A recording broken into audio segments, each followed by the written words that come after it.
want to first thank the organizers and thank every single one of you here for what is, I think, a fascinating a conference. And I'm just going to bring a transnational perspective to this process because I'm listening to all you speak here, and it's as if I'm in Los Angeles, California.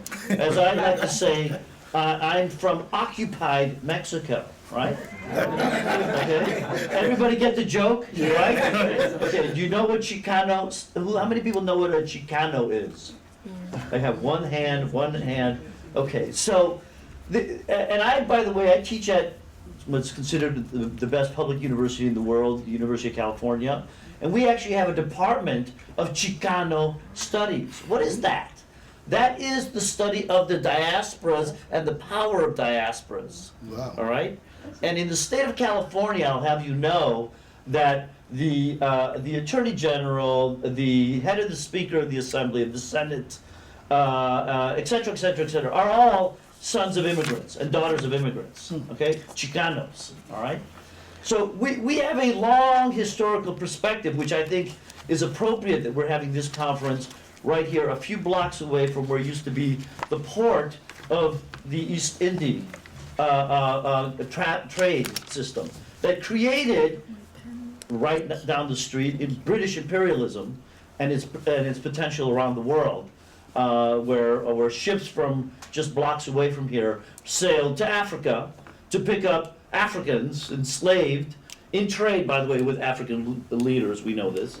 And brought them to create the global trading system, which then created the global migration system, which is now part of the global remittance systems, things I'll talk about later. But I did want to make the point here about Omesa's comment about perception, because we create these perceptions. Right? We have created the perceptions on the world in terms of who's powerful and who's not. When in reality, we're masking it, and I really, really enjoyed, is it Olivia? Yeah. Olivia's comments, right? Because but I think we need to fundamentally change in the universities, number one, in the power structures of governments, in the streets, the kids being stopped by the policeman, okay? About, the what really matters, right? How we really understand the future of the 21st century, which I'll talk about more.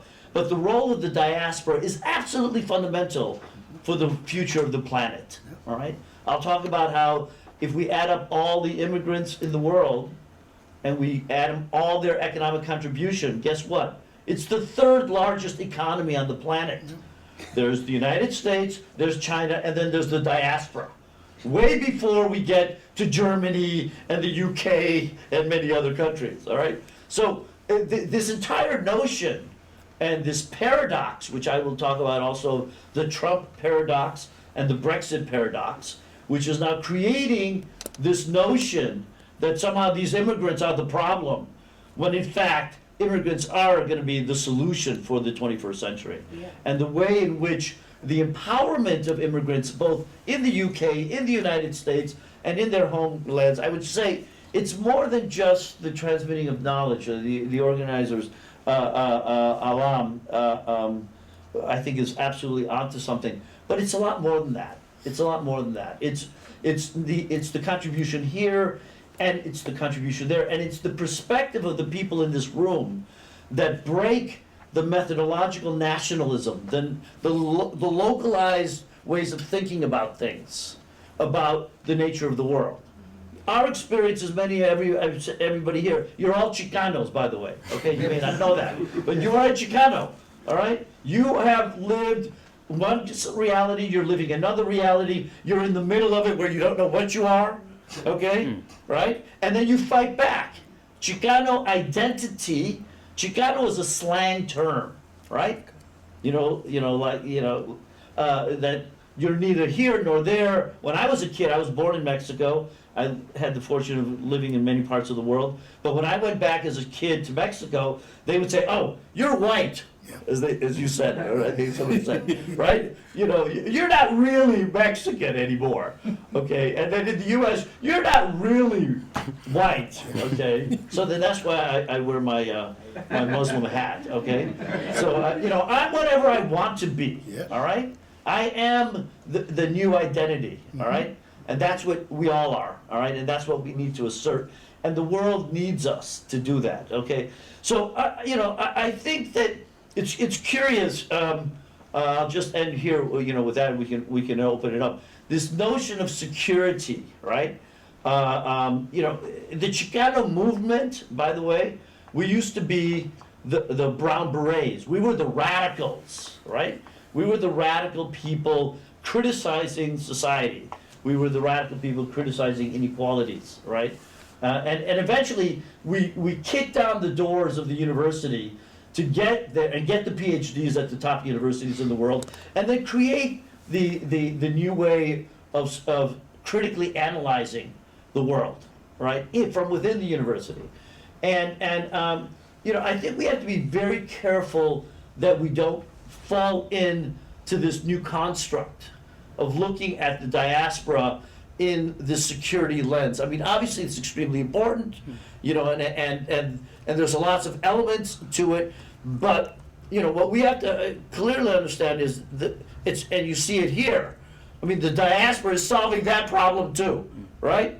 You know, as you know, the great musical Hamilton these days, you know, immigrants, we get the job done, right? So, and in that sense, I think it's absolutely fundamental that these spaces be supported. That's why I flew all the way over here, besides the fact that I want to go to the museum, by the way, which I recommend, down the street here, the University of London Docklands Museum of, anybody been there? No. Aha, okay, so you're all going, all right, where it tells that story, okay, so they're apparently one of the best museums in the world on this issue, from a working class perspective, from the perspective of the base, looking up, right, where the critical knowledge is made. So I think we while we're understanding this phenomenon, while we're coming from our perspective, and we're deconstructing this concept of security, I think we have to also change the entire discourse of this much broader context. Again, the third largest economic force on the planet, right, that needs to be not only embraced, not marginalized, but empowered, you know, as the way to solve many of the 21st century's problems. And I'll leave it at that. Thank you. Thank you very much.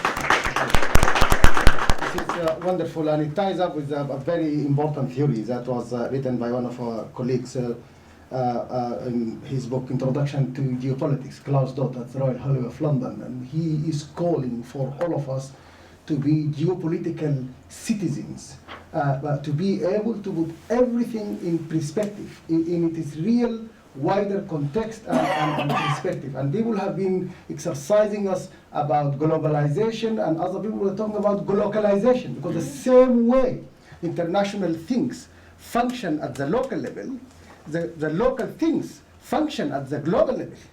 And a single image, just a photograph from a small village anywhere in the world, could exercise the whole world through the media mechanism and so on. Nothing localized happens in isolation. A conflict in any African country does not happen in isolation. This is part of the regional geopolitical construct, international political construct, and international economic construct, and nothing happens by accidents. The floor is now all down to you and our audience from the social media platforms. If you please want to ask any question for any of our expert panelists, please welcome. The floor is now yours. The microphone is there. Yes. ما عندنا موبايل مايك أنا Hello, it's working? Yes. Okay, I'm Dr. Kabar Muhammad from Belgium. I'm glad to attend this conference as an invitation from Professor Alam. I have paar comments, not a question, about the immigration issue and discrimination and the other thing. If you look back for the history, the Europeans are colonized Africa, other countries, and they consider that as part of their land. Yeah, and by force they get out from it. And even, I tell you something, the King of Belgium, before he considered Zaire is his own property, not for the, and then later on, he said, I give it as a gift for the Belgian people. No? Yeah, his own property, yeah. Well, for the integration and assimilation and the other thing, it is a double standard for that, yeah, because it is among all the European people with different levels.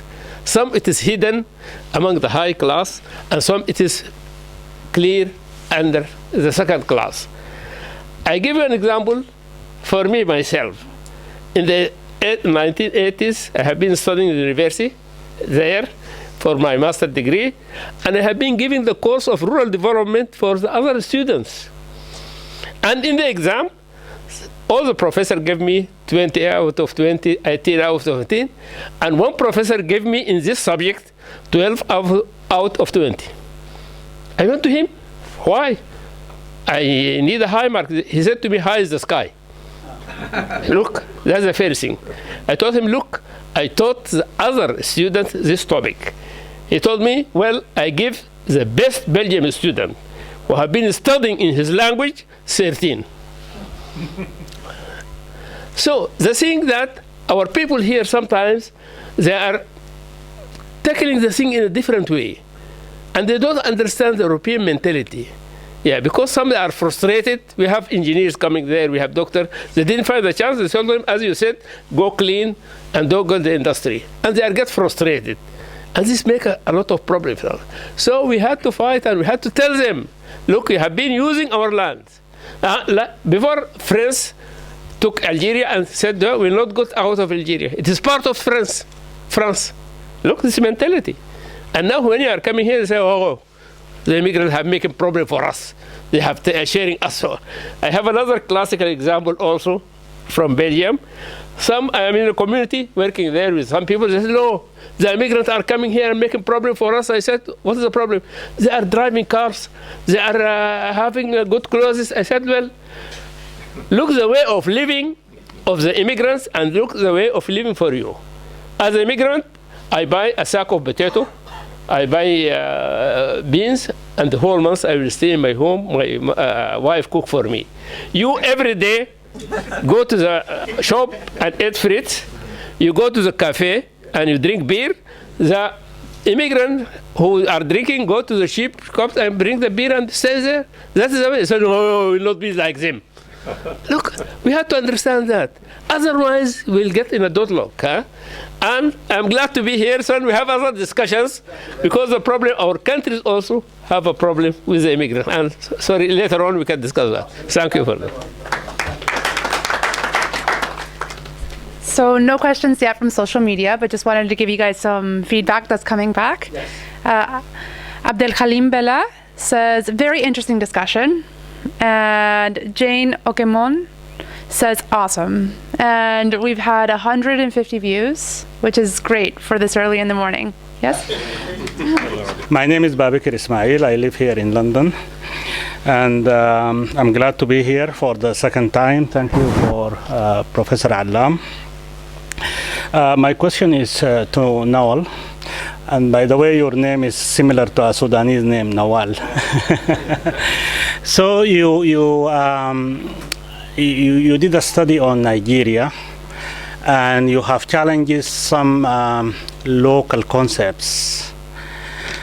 And I just want to know why you have challenged these concepts. What is your framework? Do you have a better concept than the local, or do you think that these are not good concepts? And compared to what? So that's my question, because sometimes local concepts work for the local people and they might be very happy with it, and we have to improve them and make them working for the local people rather than trying to change the people to fit a specific set of thoughts or of culture. And my second question, which is very short, is to Professor Raul. Just in your comment that you said the diaspora formed the third economy in the world. This might be correct statistically, but diaspora are very divided and they are not united. They don't form one unit like United States, like China, like these countries. And I think for the diaspora to have the impact of their weight economically, they need to get together. And they need to know who they are and why, and what are their strengths. Now as diaspora, we fight against each other. It's not the different diaspora, even within the same country, within the same nation. When they come here to this country, they will start taking sides. And this is a very prevalent situation for the hosting nations. Even in work, there is a lot of politics in work, and you find the diaspora. I work in a hospital where most of the problems and issues are between diaspora consultants, not between diaspora against the local consultants. So I think the concept that it's good, yeah, the diaspora to be the third economy in the world. This is not useful for us. Any other comments or questions? I have a question this time. Yes.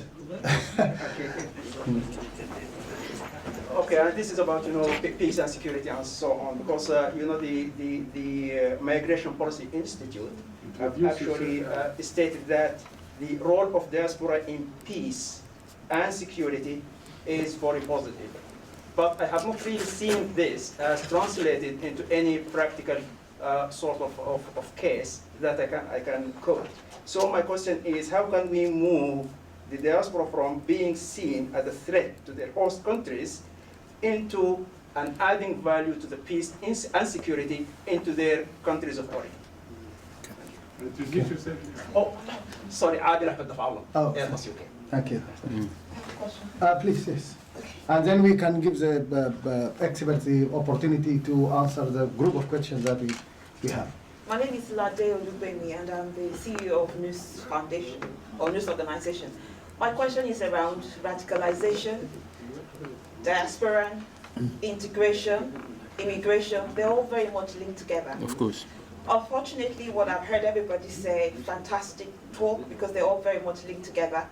However, there's a thread that runs through, which is a major issue that's affecting everybody, and that is mental health, mental illness.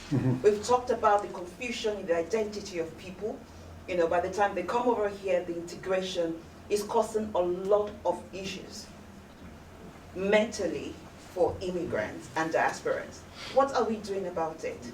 I'm surprised today that we're talking about diaspora issues, but there's been no talk about the mental well-being of people who are very much affected with issues around integration, with issues around how they cope with changing from different economies, different society, different values. So what are we doing about it? Because it doesn't just run here, it runs with even those who are back home. So yes, it's very trans. It's very trans. So that's my question. What are we doing? Identifying what the issues are around mental health. Unfortunately, in UK at the moment, we have a very high overrepresentation of black people in the mental health sector. And I'm sure it's not just here. It's also in America as well. We find a lot of people who are walking around with undiagnosed mental health, mental illnesses, and people are not speaking. There's a higher level of stigma in our community, so people are keeping quiet. And this is showing in people's behavior. It's showing in the radicalization. A lot of the boys who are radicalized actually have mental health issues that are unidentified. So what are we doing about it?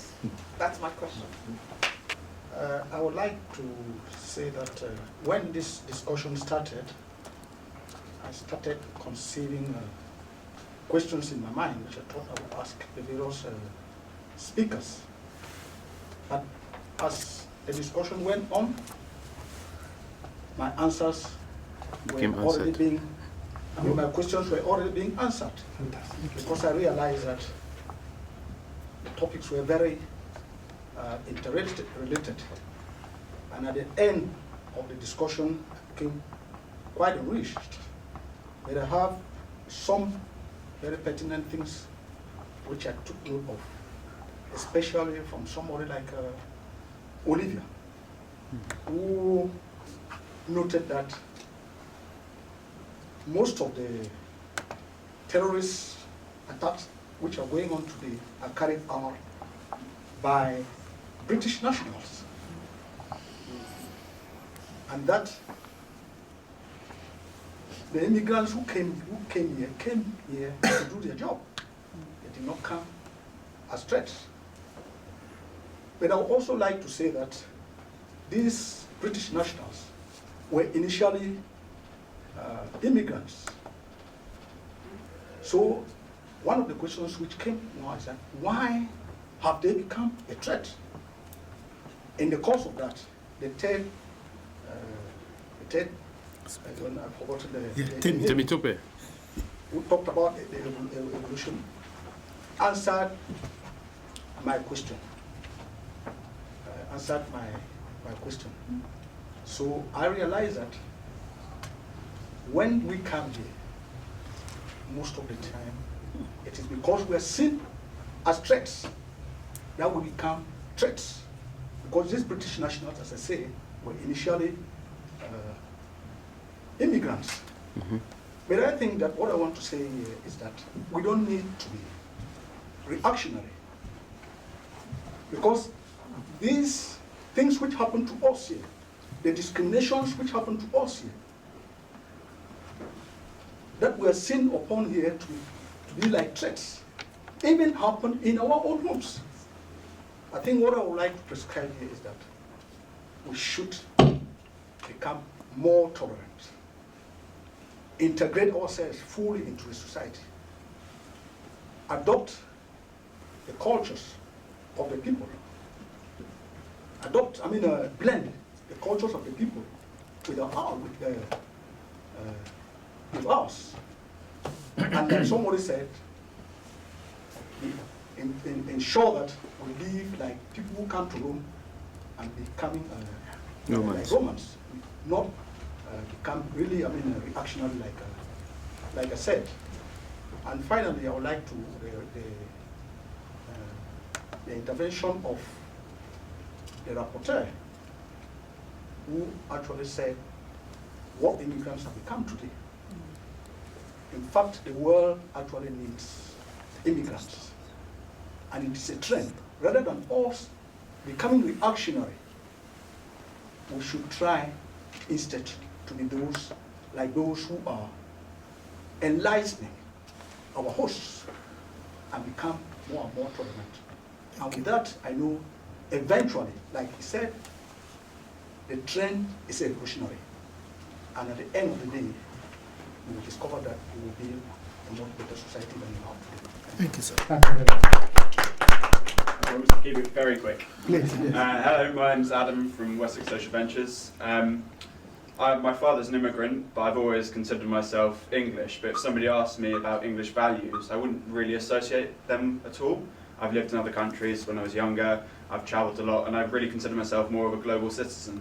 Everybody I knew growing up were from different cultures. I had a massive mix of my group of friends ever since I was growing up, and a lot of my people my age consider ourselves global citizens. And I don't know for second and third generation immigrants and people from diasporas whether there's a different mentality starting to happen, that you don't consider yourself just from that country or another country, you're in fact a global citizen, and how that affects it. Yeah. And I know that might be different for people of other generations and first generations, but I think it is, especially for people of my age, a much, much bigger driving factor. And I think it goes to your point in Togo when you're talking about people from that age. Thank you.